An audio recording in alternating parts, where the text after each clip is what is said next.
सहारा दे मुझे खुदा, सहारा मुझको चाहिए। आइए हम सभा को आरंभ करते हैं और प्रार्थना में जाएंगे। धन्यवाद धन्यवाद जीवते परमेश्वर पिता, हम आपका हृदय से धन्यवाद करते हैं खुदावन पिता, आज के इस सभा के लिए पिता परमेश्वर।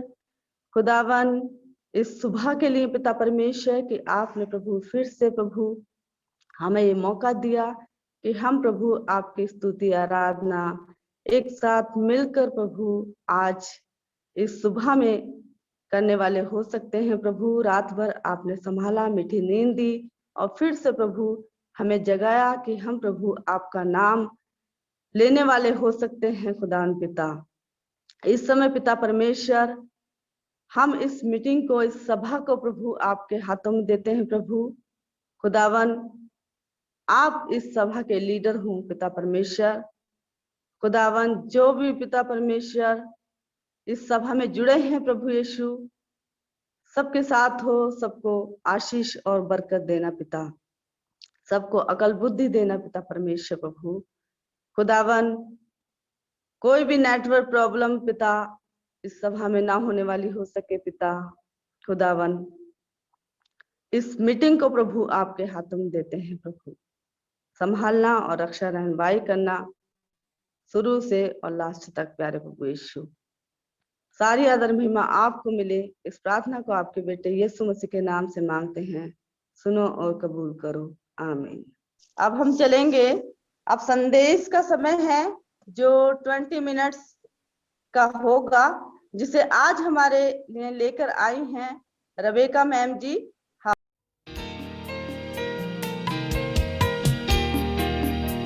और सुबह का सबसे अच्छा समय होता है कि हम परमेश्वर के नजदीक आ सकते हैं और परमेश्वर जो है खुश होता है जब हम सुबह सुबह उसका अध्ययन करते हैं। तो कल मैं मुरादाबाद में थी और वहां पे एक शख्स यानी अजीज भाई से मेरी बात हुई और उन्होंने मुझसे एक क्वेश्चन पूछा और वो क्वेश्चन था उत्पत्ति उसका 27 अध्याय और उसकी 39 और 40 आयत में था। और यहाँ पे इस तरीके से लिखा है, उसके पिता इसाक ने उससे कहा, सुन, तेरा निवास उपजाऊ भूमि से दूर हो और ऊपर से आकाश की ओस उस पर ना पड़े। तू अपनी तलवार के बल से जीवित रहे और अपने भाई के अधीन तो हो, पर जब तू स्वाधीन हो जाएगा तब उसके जुए को अपने कंधे पर से तोड़ फेंके। तो ये जो 39वीं आयत है उसका क्वेश्चन जो था इस पे था, और वो किसी और काम से आए थे, उन्होंने कहा कि मैडम मेरा क्वेश्चन है। तो उसने वो थोड़ा सा उसको गलत तरीके से लेने की कोशिश कर रहे थे और उसके बाद मैंने उनको समझाया। मैंने कहा देखो, अब वो कह रहा था कि ये इसको आप कर्ज के तौर पे लेंगे या ब्लेसिंग्स के तौर पे लेंगे। ये जो है वाक्य उस समय का है जब इसहाक जो है अपने बेटे याकूब को बरकतें दे चुका था, ये सोच के कि उसका ये वो बेटा है जिसको वो बहुत ज्यादा प्यार करता है। उसने सोचा ये एसाव है और एसाव सोच के उसने उसको ब्लेसिंग्स दी। लेकिन पता लगता है हमें स्टोरी में कि एसाव नहीं था, वो याकूब था और धोखे से उसने जो है वो बरकतें सारी ले ली थी। तो यहाँ पे जो है ईसाव जो है बड़ा रोता है, गिड़गिड़ाता है, कहता है पिता मेरे को एक तो आशीष दे। और वो कहता मैंने तो तेरे भाई को सब कुछ दे दिया, अब तो मेरे पास कुछ भी नहीं बचा है। तो ये कहता है कि सुन, तेरा निवास उपजाऊ भूमि से दूर रहे और ऊपर से आकाश की ओस उस पर ना पड़े। इसका मतलब यह है कि उसको बरकत एक तरह से हम कह सकते हैं कि मगर वो जो बरकत याकूब को मिल गई इसको नहीं दे सकता कि उपजाऊ भूमि से तू दूर रहेगा। एक तरह से अगर देखें तो एसाव को अगर हम देखें तो वो आत्मिक तौर पे परमेश्वर से नहीं जुड़ा था, वो मटेरियलिस्टिक थिंग्स में ज्यादा था। वो सुबह उठ जाता था और जंगल में घूमता रहता था, और उसका ये नेचर बन गया था, और ये नेचर के तौर पे वो परमेश्वर से दूर था। और हम ये देखते हैं कि जब याकूब अपना कुछ पका रहा था, तो एसाव आ जाता और कहता है कि मुझे भूख लग रही है, मुझे ये दे। उसने अपना पहलौठे का हक जो है खो दिया था, वो उसने ऑलरेडी पहले खो दिया था।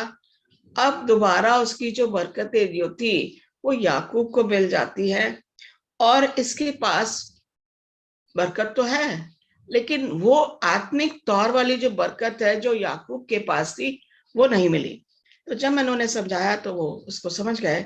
हम देखते हैं बाइबल में काइन और हाबिल दो भाई थे, और जब हाबिल की कुर्बानी खुदा ने ग्रहण कर ली तो केन को बड़ा गुस्सा आया, और उसने अपने भाई को मैदान में बुला के उसको मार दिया।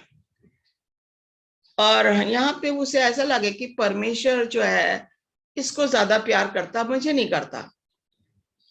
हम देखें उड़ाऊ पुत्र की कहानी में अगर देखा जाए तो जो छोटा बेटा जो था वो अपना हिस्सा लेके चला जाता है, और बड़ा वाला जो है वो घर रह जाता है। जब हम देखते हैं कि जब छोटा बेटा वापस आता है तो बड़ा घर के अंदर नहीं जाता। जो ब्लेसिंग्स छोटे वाले को मिल गई अंदर जाके, परमेश्वर के राज्य को उसने ग्रहण किया, बड़े वाले ने उसको घर में रह के उसको खो दिया। यहाँ पे हम देखते हैं कि इसहाक और रेबेका के दोनों जो थे बड़े अच्छे माँ बाप थे, लेकिन एक उनमें जो थी कमी थी, इसहाक जो है वो एसाव को ज्यादा पसंद करता था, क्योंकि वो बाहर जाता था, शिकार वगैरह लेकर आता था और वो अपने बनास से बना के अपने पिता को खिलाता था। लेकिन रेबेका जो थी वो याकूब के साथ थी, वो उसको ज्यादा प्यार करती थी। तो ये दोनों बच्चे जो हैं दोनों माँ बापों में बढ़ जाते हैं। जब ऐसा परिवार में होता है तो ऐसा लगता है कि एक बच्चे को लगता है कि मुझे तो मेरे पापा प्यार करते, मम्मी नहीं करती। दूसरे को लगेगा मुझे मेरी मम्मी प्यार करती, पापा नहीं करते।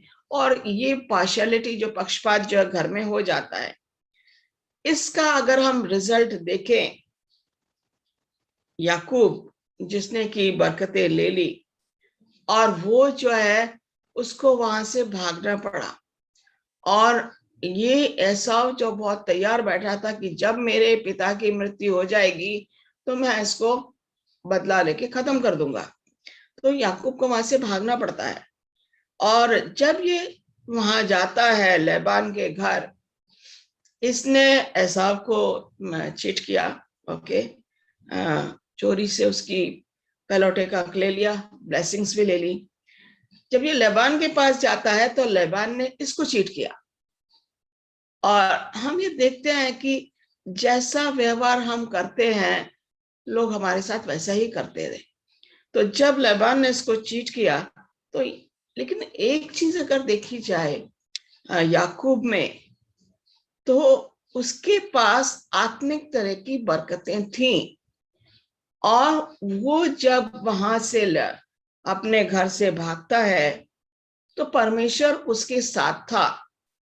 अगर हम देखें 28वें अध्याय की उत्पत्ति के और 20वीं आयत में अगर देखा जाए तो यहाँ पे लिखा हुआ है, तब याकूब ने ये मन्नत मांगी, यदि परमेश्वर मेरे संग रह के इस यात्रा में मेरी रक्षा करे और मुझे खाने के लिए रोटी और पहनने के लिए कपड़ा दे, और मैं अपने पिता के घर में कुशल क्षेम से लौट आऊं, तो यहोवा मेरा परमेश्वर ठहरेगा।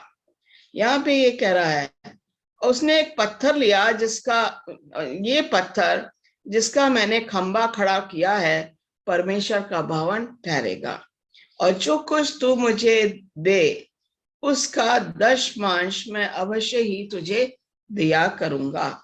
यहाँ पे हम देखते हैं कि याकूब है और पत्थर लगा के वो सो जाता है, और उसको एक सीढ़ी जो है आसमान से जमीन को टच कर रही है, वो उसको दिखाई जाती है। फरिश्ते ऊपर से नीचे और नीचे से ऊपर जा रहे हैं, और ये एकदम जब वो स्वप्न देखता है तो उड़ जाता है।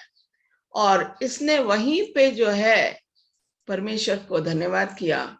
उसने कहा, परमेश्वर जब तू मेरे पुरखों में वापस लाएगा, तो उसने दो चीजें वायदा की कि ये पत्थर जो है मैं, कि तू मेरा, ये चिन्ह रहेगा कि तू मेरे साथ है। दूसरा कि ये परमेश्वर का भवन ठहरेगा, और यहाँ पे मैं दशमांश जो है देना शुरू करूंगा। अभी वो खाली था, उसके पास कुछ नहीं था, वो भाग रहा था घर से। उसने वायदा किया, अपना कमिटमेंट किया, और वो कमिटमेंट जो हम देखते हैं कि उसने ये देखा कि उसने जो ब्लेसिंग्स ली है, in spite of all that, परमेश्वर उसके साथ है। हमें ये देखना चाहिए कि अगर हमने कुछ गलती की है और हमने परमेश्वर से माफी मांग ली है, तो परमेश्वर हमारे साथ है, वो हमें नहीं छोड़ेगा, जैसा कि उसने याकूब के साथ किया। हम देख रहे हैं कि किस तरीके से परमेश्वर ने अनजान देश में, जो इसका मामा का घर था, वहां भी इसको बरकत दी। अगर देखा जाए, एक राजा था जिसको मीडास कहते हैं, वो उसने एक वर मांगा था कि ईश्वर, मैं जिस चीज को भी छूऊं वो सोना हो जाना चाहिए। और वो वाकई में ऐसा हुआ, उसने जिस चीज को भी छुआ वो सोना हो गया। यहाँ तक कि जब उसकी बेटी उसके पास आती है, तो उसने जब उसको पकड़ के अपने हाथ में लेने की कोशिश करी, उसको गोदी में लेने की कोशिश करी, तो वो भी सोना हो जाती है। अब वो पछताता है कि मैंने ये ऐसा क्यों मांगा। हम ये देखते हैं कि याकूब को जो ब्लेसिंग मिली थी, इसने जिस चीज में भी हाथ डाला, परमेश्वर ने उसे बरकत दी। वो लाबान के घर गया, उसने कहा, मैं फ्री में नहीं रहूंगा यहाँ पे, मैं तेरे लिए काम करूंगा, और तब मैं तेरे यहाँ जो है खाना और पीना कर सकता हूँ। और लाबान बड़ा खुश हो गया कि उसका भांजा जो है काम करने के लिए तैयार है। और उसने जो है काम किया, और इस तरीके से वो राहेल के ज्यादा नजदीक आया, और उसने कहा कि मुझे शादी कर दे तो मैं इसके साथ रहूंगा। लाबान ने बड़ी खुश होकर उसकी शादी, उसने बड़ा भोज किया, और फिर उसको रात में लिया को दिया, क्योंकि अंधेरा था, टेंट था। और जब ये सुबह उठता तो देखता कि लिया के साथ था वो। और इस तरीके से लाबान ने उसको चीट किया। लेकिन मैंने देखा कि परमेश्वर उसके साथ था, और लाबान ने उसको बोला कि 7 साल तुझे काम करना पड़ेगा। पहले 7 साल लिया के लिए और दूसरे 7 साल रेचल के लिए। और इस तरीके से उसने काम किया, वफादारी से काम किया, वो परमेश्वर से जुड़ा रहा। ये 7 साल जो इसके साथ रहा है, वो परमेश्वर के साथ जुड़ा रहा। फिर वो राहेल के लिए 7 साल जब काम करता, तो वो परमेश्वर से जुड़ा रहा। लेकिन लाबान ने जो है इसके साथ चालाकी करने की कोशिश की, लेकिन परमेश्वर ने याकूब को फिर भी ब्लेसिंग दिया, और उसे बोला कि अब तू अपने घर, तेरा समय आ गया है कि तू वापस जा अपने देश में जहां से तू आया था। और ये हम देखते हैं कि ये वहां से चलता है। 33वें अध्याय की पहली और दूसरी आयत में अगर देखें, याकूब ने आंखें उठा के ये देखा कि ऐसा 400 पुरुष संग लिए हुए चला आता है। तब उसने बच्चों को अलग अलग बांट कर लिया और राहेल और दोनों दासियों को सौंप दिया। उसने सबसे पहले आगे लड़कों समेत दासियों को, और उसके पीछे लड़कों समेत लिया, और सबके पीछे राहेल और यूसुफ को रखा। हम यहाँ देख रहे हैं फेवरेटिज्म। एक मेरा टॉपिक ये भी है, मकसद ये भी अगर देखा जाए तो याकूब शुरू से राहेल से ही प्यार करता था। यहाँ पे हम देख रहे हैं कि दूर उसने निगाहें उठा के देखा तो 400 लोगों के साथ ऐसा वारा है, और ये घबरा जाता है। रात में जो है, इसकी पूरी रात जो है परमेश्वर के साथ लड़ाई हुई, और परमेश्वर ने इसको जो है, जब ये समझ गया कि मैं नहीं जीत पाऊंगा, ये परमेश्वर है, तो ये कहता कि तू मुझे बरकत दे, तब मैं तुझे छोड़ूंगा, मैं तुझे नहीं छोड़ूंगा। और परमेश्वर ने इसके जांघ पे हाथ रखा, और उस समय से जो है ये लंगड़ाने लगा। और परमेश्वर ने बोला, आज से तेरा नाम इस्राएल रहेगा। हम जानते हैं कि अब्राहम को जो है, जब उसको उर से निकाला गया था, उसको बोला गया था, परमेश्वर ने कहा था कि मैं तेरा वंश को स्वर्ग की ओर देख तारों उसके समान बढ़ाऊंगा। यहां से याकूब का नाम जो है इज़राइल पड़ता है। याकूब ना होके यहाँ से परमेश्वर ने इसका नाम इज़राइल रखा।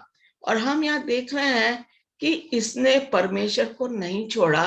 परमेश्वर ने कहा मुझे जाने दे, और जब जांघ पे हाथ रखता है और बोलता है कि तेरा नाम इज़राइल होगा, तो परमेश्वर वहां से चला जाता। परमेश्वर इसके साथ है।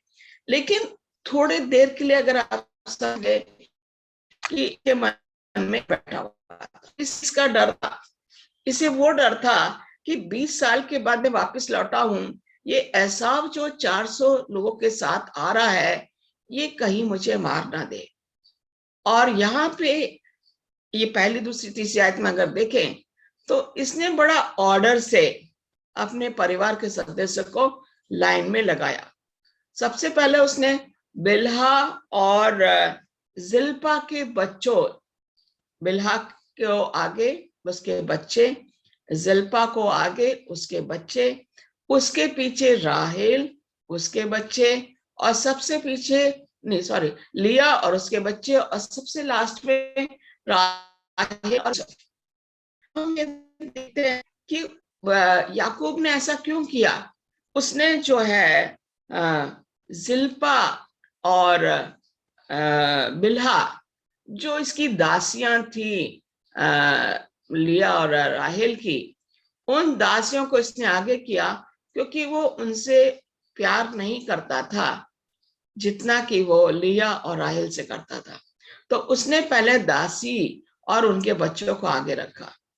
दूसरा, जो उनसे ज्यादा जो प्यार करता था, दासियों से ज्यादा और उनके बच्चों से ज्यादा जो प्यार करता था, वो लिया और उसके बच्चों के साथ, क्योंकि लिया से इसकी शादी हुई थी, तो उनसे ये प्यार करता था। तीसरे नंबर पे इसने राहेल, जिसको ये सबसे ज्यादा प्यार करता था, और ये जो यूसुफ जो था, उसको लिए उसने बहुत प्रार्थना की थी कि राहेल का भी बच्चा होना चाहिए, इसलिए यूसुफ भी उसका लाडला बन जाता है। यहाँ पे हम देख रहे हैं कि इसहाक ने एसाव को प्यार किया, और रेबेका ने याकूब को प्यार किया। याकूब ने लिया से ज्यादा राहेल को प्यार किया, और राहेल और उसके बेटे यूसुफ को ज्यादा प्यार किया। अगर वो लिया को पहले डालता, राहेल को डालता और फिर उसके बच्चों को डालता, तो शायद हम ये कह सकते थे कि उसने कोई पक्षपात नहीं किया। लेकिन यहाँ पे भी है। लेकिन हम ये भी देखते हैं कि वो परमेश्वर का दास है, और परमेश्वर के साथ वो बना हुआ है। परमेश्वर ने उसे एक ऐसी आशीष दी है जो किसी को भी नहीं दी। आजकल हम कहते हैं इजरायली, हम लोग आज के जमाने के इजरायली हैं, और ये याकूब की जो नस्ल है बहुत ज्यादा बढ़ जाती है, और 400 साल से ज्यादा वो मिस्र में रहते हैं गुलामी के तौर पे, और तारों के समान जैसे अनगिनत ब्लेसिंग मिली है। तो यहाँ पे हम देखते हैं कि इस तरीके से आगे जाएंगे थोड़ा सा हम, और यहाँ पे जो है एसाव, चौथी आयत में एसाव उससे भेंट करने को दौड़ा। एक तरह से अगर देखा जाए कि वो आ रहा है, और एसाव बड़े प्यार से दौड़ा दौड़ा आता है। वो एक जंगल में घूमता रहता है, एक जगह से दूसरी जगह घूमता है, वो भूल जाता कि ये मेरा भाई है। अब 20 साल हो गए हैं। हम ये देखते हैं कि परमेश्वर ने एसाव के मन में डाला, और वो आता है। और जो भाई उससे बदला लेना मांगता है वो आता और उसको गले लगा के रोना शुरू करता है। चौथे अध्याय में उससे भेंट करने को दौड़ा, उसके हृदय से लगा के गले से लिपट कर चूमा और फिर दोनों रो पड़े। याकूब नहीं समझ रहा था कि ये आ रहा है, और वो अपने आप को मन ही मन में उसने बच्चे और बीवियों के सामने दासियों के आगे अपने आप को खड़ा किया। अगर ऐसा मारेगा तो सबसे पहले मैं उसका सामना करूंगा, उसने मन में ठान लिया था। लेकिन एसाव के मन में ऐसा कुछ नहीं था कि मैं बदला लूंगा। वो आता अपने भाई को, वो भूल जाता है कि ये वो भाई है जिसने मेरी सारी बरकतें ले ली, ये वो भाई है जिसने पहलौठा का हक ले लिया।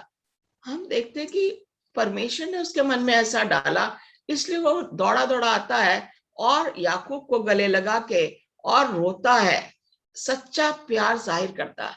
हम देखते हैं कि मैं देखती कि बचपन से जब मेरी मम्मी जाती थी बहुत दिन के बाद गांव में जाती थी, नानी के गांव में या दादी के गांव में, तो जब वो पैर छूती थी और जब वो गले लगाते थे लोग तो वो रोना शुरू कर देते। थोड़ी देर के लिए लेडीज रोती थी, क्यों? वो दिखाते हैं कि वो कितना प्यार करते हैं। तो यहाँ पे ऐसा गले लगा के उसको रोता है, और जब वो रोके उसका मन हल्का हो जाता है, फिर वो कहता है ये कौन है, और तब ये बताता है कि ये तेरे दासों दासियां हैं, ये मेरे बच्चे हैं। और इस तरीके से हम देखते हैं कि ये ऐसा बड़ा गर्म जोशी से अपने भाई का स्वागत करता है। ये कहता है कि तब उसने आंखें उठाकर स्त्रियों और बच्चों को देखा और पूछा, ये जो तेरे साथ है वे कौन है? बड़े हलीमी से बोल रहा है, बड़े प्यार से बोल रहा है, कोई उसके मन में कोई जलन नहीं है उसके भाई के लिए। उसके मन में ये नहीं है कि ये मेरे ऊपर राज करेगा, वो भी नहीं उसके मन में, क्योंकि परमेश्वर जिसके मन में ख्याल डाल देता है वो वैसे ही अपने आप को बदल लेता है। परमेश्वर हमारे मन में परिवर्तन लाता है। जब परमेश्वर हमारे मन में काम करता है तो हमारे मन जो है बदल जाते हैं, जैसे एसाव का बदला। हम लोग याकूब की ज्यादा कहानियां पढ़ते हैं, लेकिन एसाव को एक तरफ रख देते हैं। तो हम देखते हैं कि अब लड़कों समेत दासियों के निकट आके दंडवत किया, फिर लड़कों समेत लिया निकट आई, उन्होंने सबने बारी बारी से, पहले दासियां आती है और एसाव के सामने झुकती हैं, फिर उसके बच्चे आते, फिर लिया के बच्चे आते, फिर राहेल आती है। वही ऑर्डर जो याकूब ने दिया था सीड ऑर्डर में ये लोग आते हैं और एसाव के सामने झुकते हैं और बताते हैं कि दिखाते हैं कि वो भी एसाव से प्यार करते हैं। पहली बार वो एसाव को मिल रहे हैं, लेकिन याकूब 20 साल के बाद मिलता है। अपने पिता को नहीं देखता, वो अपनी माता को नहीं देखता है। 20 साल में उसने अपने पिता और माता दोनों को खो दिया जब वो यहाँ से निकला। तो यहाँ पे हम देखते हैं कि किस तरीके का व्यवहार एसाव ने इसके साथ किया। हम आगे देखते हैं कि एसाव जो है, एक और चीज जो मैं आपको बताना मांगती हूँ, आगे जाएंगे। उसने कहा 8वीं आयत में, तब उसने पूछा तेरा ये बड़ा दल जो मुझको मिला उसका क्या प्रयोजन है? ओके, उसने कहा ये कि मेरे प्रभु की अनुग्रह की दृष्टि मुझ पे हो। उसने कहा इतना पूरा भरा पूरा तैयार वो है, कर प्रभु की दृष्टि मेरे पे हो। ओके, तब एसाव ने कहा हे मेरे भाई, मेरे पास तो बहुत है। याकूब जो है एसाव के लिए गिफ्ट लेकर आया। ओके अजीजों, ये बात समझने की है कि जब हम किसी को गिफ्ट देते हैं तो अगर वो हमारा दुश्मन है तो वो हमसे गिफ्ट नहीं, उपहार नहीं लेगा। यहाँ पे जो है याकूब ये सोच रहा था कि मैं अपने भाई को गाय, वो भेड़ बकरियों का जो है दाल उसने तैयार किया अपने भाई के। तो ये क्या है, तू क्या लाया ये?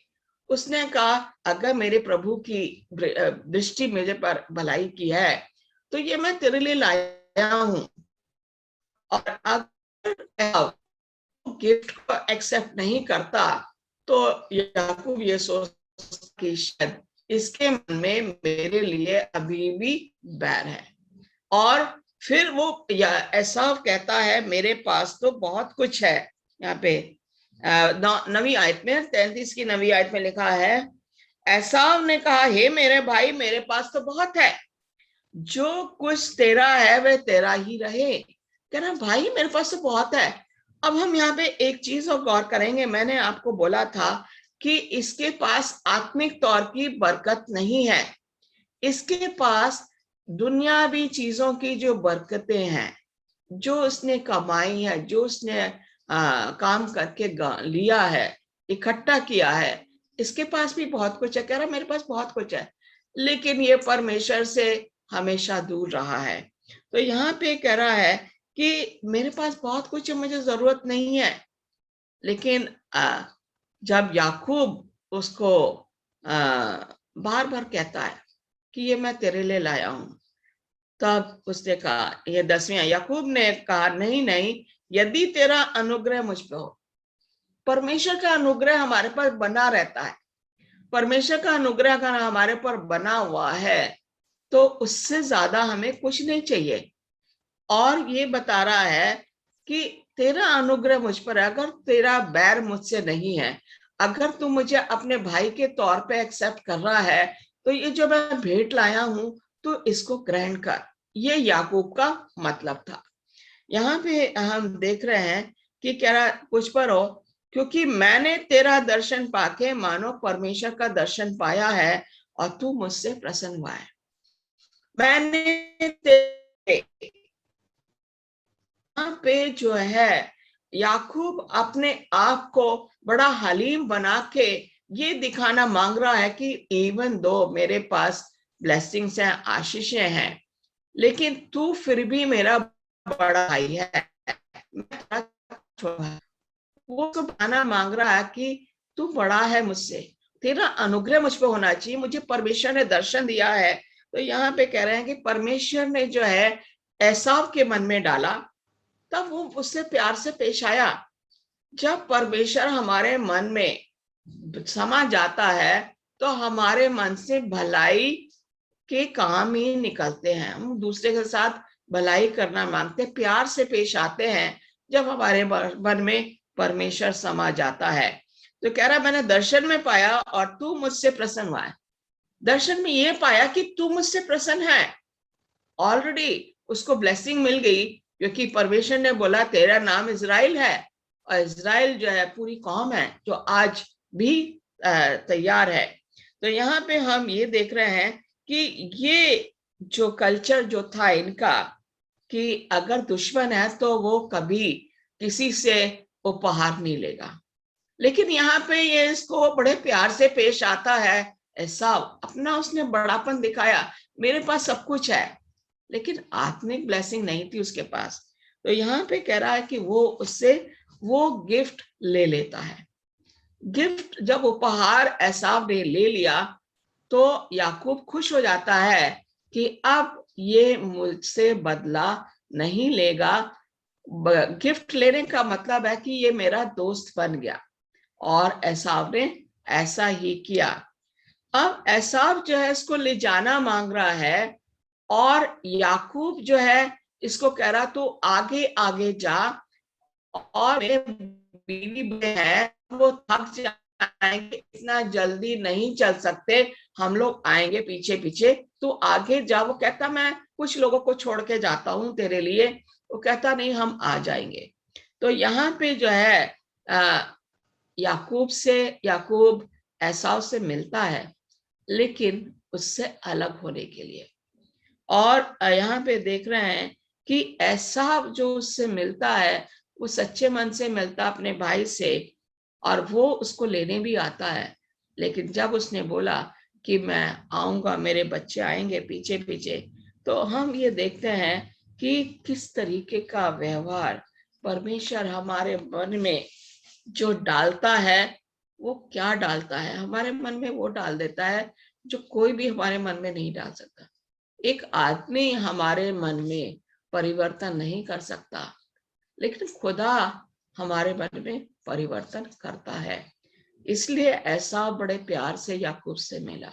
वो भूल गया कि उसने वायदा किया था कि जब मेरे पिता की मृत्यु हो जाएगी तो मैं इस भाई को बदला लेके खत्म कर दूंगा। लेकिन 20 साल के बाद इतना लंबा समय हो जाता है, वो फिर भी परमेश्वर से दूर है। उसके पास है तो बहुत कुछ, वो कहता मेरे पास बहुत कुछ है, लेकिन परमेश्वर से वो दूर है। हम ये चाहते हैं, हमारे पास बहुत कुछ है, दुनियावी की चीजें जो है, हम सोचते हैं हमें किसी चीज की जरूरत नहीं है, मेरे पास सब कुछ है, घर है, मेरे पास कार है, मेरे पास दुनिया भर की जब चीजें जो मैंने इकट्ठी की हैं, अब मुझे किसी की जरूरत नहीं है। जब हमारे मन में ये ख्याल आ जाता है कि मेरे पास बहुत कुछ है, जब मैं और मेरे, जब हमारे दिल में, ये दिमाग में ये मैं शब्द आ जाता है, तो परमेश्वर को हम दूसरा स्थान देते हैं। जबकि हमें ये कहना चाहिए परमेश्वर का अनुग्रह हमारे ऊपर हो। जब परमेश्वर का अनुग्रह हमारे ऊपर होता है तो परमेश्वर के जो आत्मिक ब्लेसिंग है वो हमारे लिए बहुत जरूरी है।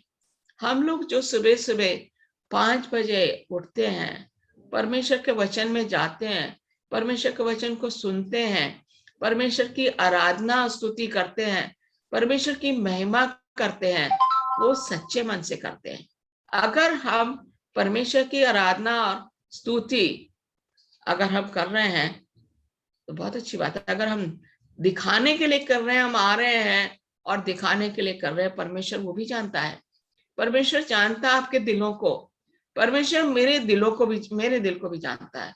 हमें जैसे एसाव के मन में उसने डाला और एसाव बड़े प्यार से मिला, वो हमारे मन में भी डाल रहा है। हम जिससे भी आज पेश आए, बड़े प्यार, बड़े हलीबियत से हमें पेश आना है, क्योंकि परमेश्वर का अनुग्रह आपके और मेरे ऊपर है।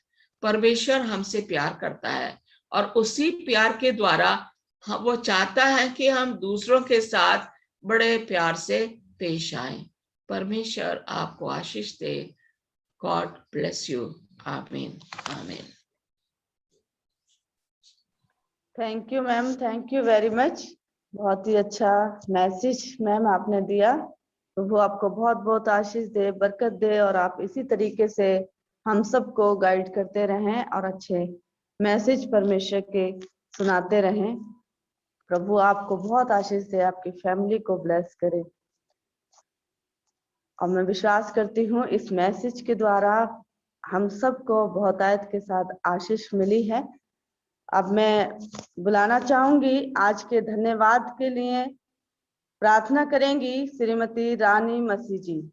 हालेलुया हालेलुया हालेलुया। धन्यवाद धन्यवाद मेरे महान परमेश्वर। प्रभु जी, आपने हमें पूरी रात संभाला मेरे महान परमेश्वर, और भोर का दिन दिखाया मेरे दयालु पिता। मैं आपसे विनती आराधना करती हूँ प्रभु जी, जो भी बहन ने वचन बोले हैं पिता परमेश्वर, वो हम सब के जीवन में लागू होने पाए मेरे पिता परमेश्वर। जो भी बहन संचालन करती है प्रभु जी, उनको भी आपके हाथों में सौंपती हूँ मेरे पिता परमेश्वर।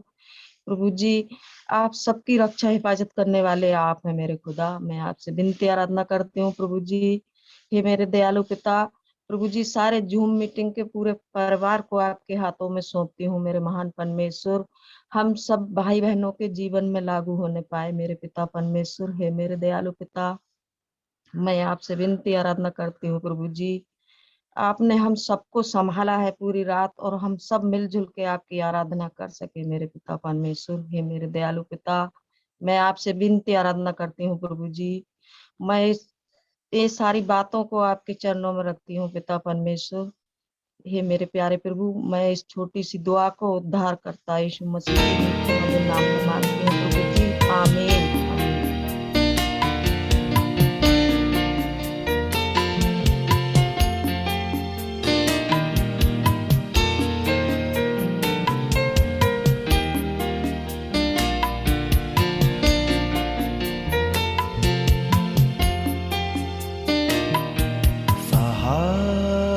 मुझको चाहिए, सहारा दे मुझे खुदा, सहारा मुझको चाहिए, सहारा दे